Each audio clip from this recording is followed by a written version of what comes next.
ng jog na ginawa ko kanina sa kalamay. So pwede natin siyang gawing dessert. So i-ano muna natin to, ito-toast muna natin siya ng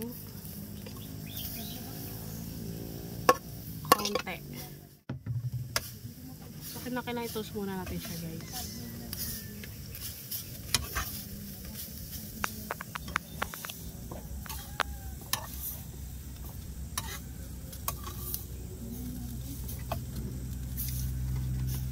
Padami yata.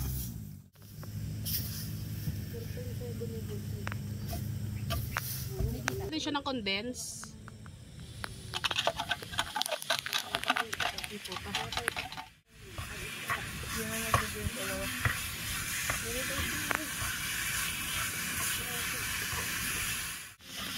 Same size lang yung oops.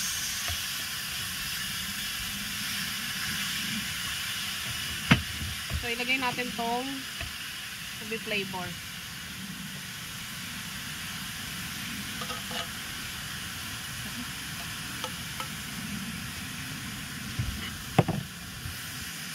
Mix lang natin, guys, hanggang matuyo. Dami ko nakain yan nakaraan. Naiinit ka lang, ginagano ko na. Ano mo yun? Parasin bukayo. Ito pa na title ko. Bukayo ang tawag rito.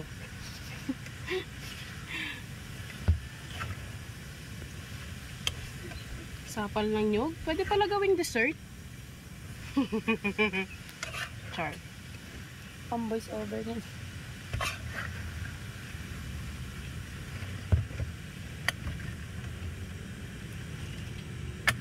So ngayon meron na siyang flavor.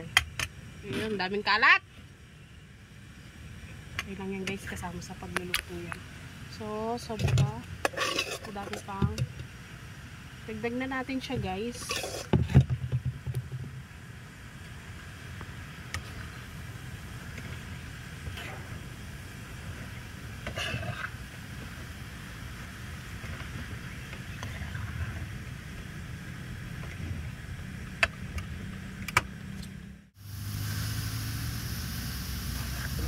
So hanggat may naririnig kayong tumutunog, continue lang kayo sa paghalo.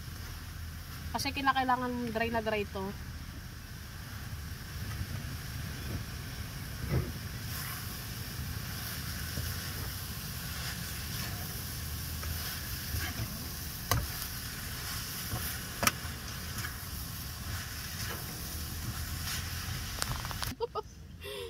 So I guess papalamigin natin to. And then pagkatapos pwede na natin siyang bilog-bilugin.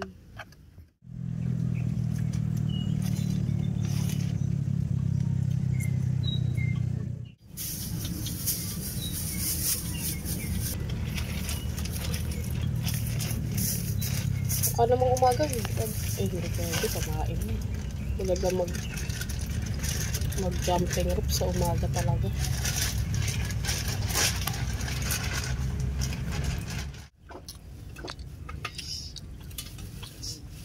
Sarap. Saan kagat? Ubo agad. Uy, tama na.